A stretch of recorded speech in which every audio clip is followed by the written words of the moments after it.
So without a doubt, one of the coolest things you can do to your vehicle is add air ride to it. And this GMC right here is a perfect example of that. This truck would be cool on its own, but the fact that it's got air ride on it makes it just kind of a little bit over the top. But a lot of problems that come up with the air ride stuff that people are intimidated by, the installation of it, and some of the unreliabilities of it. Well, today we're going to be taking care of those problems on this truck. And I want to bring you guys along for the ride so you can see that it doesn't have to be complicated. It doesn't have to cost a lot of money to be able to install this stuff, and you can make it reliable.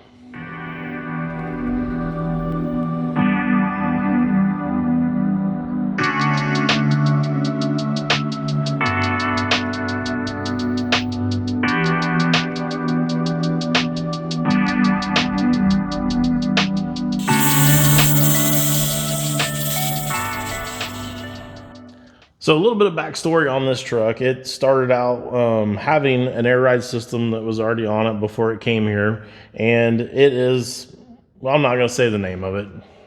Some of you can probably figure it out if you've messed with air ride systems too much or very much. But it's a style that can be ran by your phone, or it can be ran by a cord inside the truck, on a switch box. But the thing about it is it's got a little computer box that kind of goes along with it, and then a bunch of solenoids and stuff that you've got to have all wired up and make it all work. And you can't make it work, and if the electronics inside of it would have been a little bit better, it could have maybe been a reliable system. But the problem is that this is the second system that's been on this truck since this truck's been built, and it doesn't have that many miles on it, and it has always had issues. It's just kind of been one of those things that'll work for a little while and then don't, and then there's issues. So the guy that owns it brought it to me, and he wanted a system that's going to be reliable. Yeah, it's cool that you can control it from your phone sitting across the way a little ways or whatever, but if you can't drive it home because it won't air up, it's not very reliable and it's not fun anymore. So that's what we're going to take care of, like I said, in today's video. So the first step in doing that is we have wrecked out all of the stuff that's involved with the old system to control the air. Now, the compressors are already in place, and we're not going to go over mounting any of the compressors or mounting any of the bags because they're already in this truck. And I feel like there's a lot of people out there that won't have a problem with being able to make a bracket and mount a compressor, or even make a bracket and mount a bag. I think there's a lot of people that are capable of doing that. And then that it comes to the wiring side of things and the plumbing side of things is where a lot of people get intimidated. And that's basically all we're going to be doing on this truck. So we're starting out with, like I said, that stuff all in place. And now we're ready to actually start taking and doing some of the wiring, and then we'll get that all taken care of for the compressors, and then we'll go ahead and take care of managing the air. So let's start with what these compressors are. These are a VIAIR, and they are the 485s. And the pair of those with a tank this size, it's probably a 5-gallon tank, is going to be a good combination. That's going to air up pretty quick, and it's going to manage the whole system pretty good. So wiring on these is pretty simple. It's got a hot and a ground. Now you can't just put the ground to the frame and the hot on a switch, because you'll burn up the switch, because this dude pulls some pretty good amps. So you'll want to put these on a relay, and I think they're recommending a 40 amp relay per air compressor. All right, so I went ahead and did some video with trying to put the wiring in the truck, inside the truck, and it's just not good video. And I realized it doesn't really matter because most of you aren't going to be working on an old GMC pickup. So it's the wiring itself is pretty simple. So I just came over here and I drew it out on the whiteboard over here so you guys could see it, and then you can apply it to your own application. But pretty straightforward on this. This is like as simple as you can get for wiring it up for the compressors to run. So we have to start off with 12 volt, of course, because they're a 12 volt compressor. So we've got our 12 volts in the truck, 12 volt battery. We're coming off the hot side of it. And when we come off the hot side of it, we're coming out and going straight to a fuse. So this fuse is an 80 amp fuse. And we're doing an 80 amp fuse because the compressors are both going to take like 35 amps each. So we've got them on a 40 amp fuse, so I went with an 40 amp relay, so I got them on an 80 amp fuse. Also, this wire that we're coming through here is 4 gauge is what it ends up being because of the 80 amps. So we've got 4 gauge off the battery to the 80 amp fuse, and then we're splitting that off to go to each relay. Each relay is a 40 amp relay, like I said. So we come through the relay and have our main power to power the compressors, and then the compressor has a ground on it, and that's on both sides. So pretty straightforward on the high voltage side of things here. Now we've got to be able to switch our relay, and if you guys aren't super familiar with a relay is basically kind of 2 switches. So we have a lower voltage that we can actually control with like a toggle switch or whatever. And then we have a higher voltage that's actually going to take to run the compressors here. We've got 2 kind of separate systems that are going together into this relay. And the lower voltage is, when it's turned on, is going to throw a magnetic pull in there through some coils and stuff that will then trigger the heavier side to work. If you guys want to know more about that, we can go more into that in depth if you want, but for now, we're not going to do that for this situation. So back to being able to trigger this relay, we need the lower voltage set up to be able to do that. And we're going to come back over here to our battery, of course, and our battery is going to run the fuse box that's in the truck. The fuse box is going to usually have a place that we can find that's hot with a key. So cycled the key a few times, found something that's coming out of there that's only hot with the key. And the reason why we're doing that only hot with the key is because we don't want the compressors to be turned on and off when the truck's just sitting there, maybe in storage or whatever, or even at a show, and then kill the batteries. So hot with the key, 12 volts, and then we're going to come out of there to just a regular toggle switch, like normal toggle switch in your dash. And that too is just a switch, so we got hot in, hot out when the switch is flipped.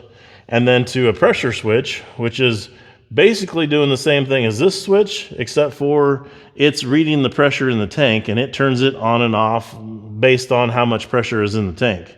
So we went ahead and went with, I think, 120 to 150 pound switch in this setup. And what that means is at 120 pounds, if it drops below that pressure, it will flip the switch on. We'll have hot 12 volts coming out of there, and I'll go over here and run everything else. Once it gets up to 150 pounds, it will shut off. So that has then got a wire coming out of it going to the relays, and it does that switching in there that we were talking about to turn on and off this heavier voltage. And then to the opposite side of it has to have a ground coming out of the relay because it's an electrical system and you have to have a ground to be able to make it flow. So I think that's about as simple as I can make it for you guys. And this is as simple as you can get to be able to wire this thing up correctly.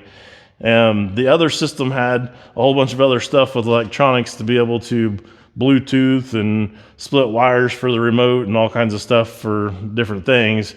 But we're not going to have any of that, so this is as simple as you can get right here to be able to wire an air ride system on your truck.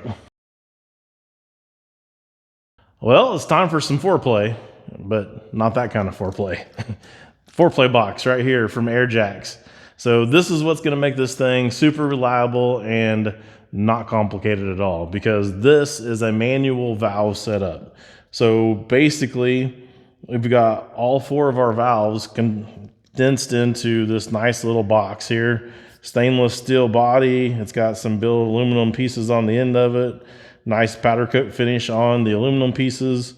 All of our fittings and stuff will just go right here into the back of this, so to make it super easy to hook everything up to it.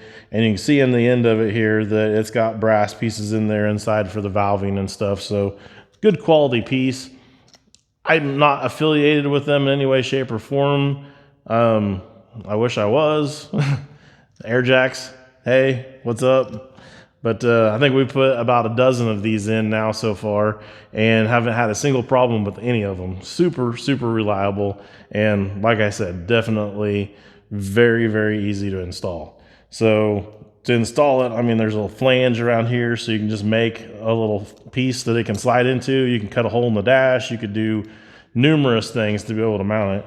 And to plumb this, it's super easy too. Let's go back over to the chalkboard there and I'll show you guys what we got to do to plumb this thing up. So now that we're making some air, we need to be able to put it to the bags. So wipe this all off of here and we'll show you how we're going to do that.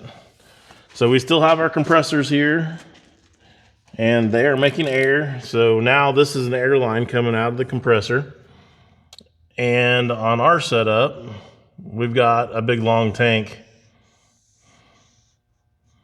and it's just going in the end of each one of those. So this is air,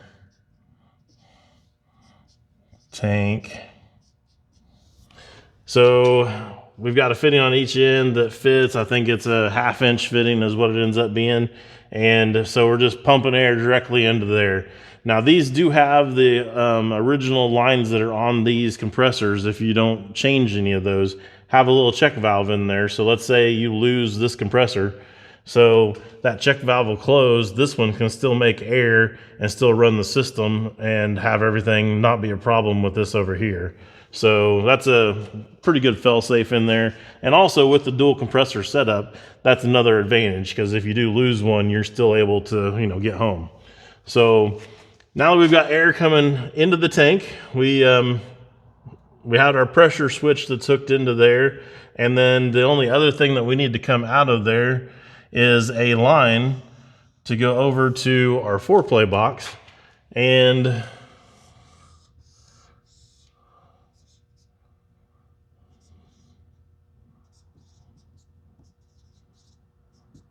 that will give us all the air we need to be able to run the system. So we come out of the 4-play box. The 4-play box has 4 ports on the back of it that'll go to each individual wheel. So we'll have one that come out and go to the right rear. One will come out and go to the left rear.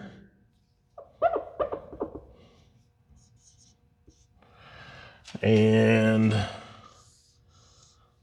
left front. That's an R. Well,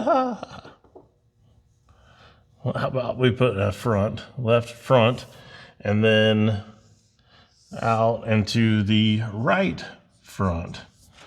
So those are actually all on the same side and everything. Let me show you what it looks like so I'm not confusing anybody here. So you also see on here on the 4-play box that there are some other ports on the back of this as well, and those will actually go to our gauges to be able to know exactly how much air we've got in each individual bag. So all of these here are coming out to our individual gauges, and that's pretty much it. That's as simple as you can make it right there. The only other way that you can make it any simpler is if you ran it all off of one switch. If you don't want to run everything off of one switch. And the reason why is because you won't have very good road manners at that point. If you go around a corner, you're going to load the side that's going into the corner, and that's going to actually push the air out of that bag on that side and through your system back into the other side, which is actually going to push you into the corner even more because it's going to be pushing down on the side that has no weight on it. So you don't want to do that. That's also the reason why you don't want to run just like the back on one system and the front on one system, because you'll get a transfer of air pressure as you're going through turns and stuff like that that'll be negative to what you want. If anything, you would want it to go the other way. The side that's getting loaded, you would want to put more air into it, but it does the opposite of that by pushing it to the other side. So definitely hook up anything that you're doing with air ride all individually. I mean, I guess you could do it if it was something that was just a helper bag setup or something like that on the back, and you already had leaf springs on there that are controlling the thing from going from side to side, you're okay with just one switch at that point, and that would be the only time that it would actually kind of make sense to be able to use it like that. But any other time, everything should all be separate. So we're going to get this box installed now, and we'll show you what that looks like when we're done with it, and then hopefully this thing will be good to go. So here's what we've ended up with as a final product. That center section there was kind of looking weird, so we made a little cap to kind of go over all of that and kind of hide the little wires and whatnot the best we can. And then on the inside here, we've got the 4-plate box sitting right here underneath the dash. Made a little tiny bracket for that and hung that in there with just some Phillips head screws. We have Phillips head screws in the dash and over here in the door and whatnot. So those all kind of went together. And then we haven't talked about the gauges too much yet. So there's the gauges. There is 2 arms or 2 needles per gauge on those. So we've got 1 gauge that'll run the front bags, 1 gauge for the back bags, and we'll be able to monitor all of those just off those 2 gauges. Pretty clean setup, and like I said, super dependable and way easy to install.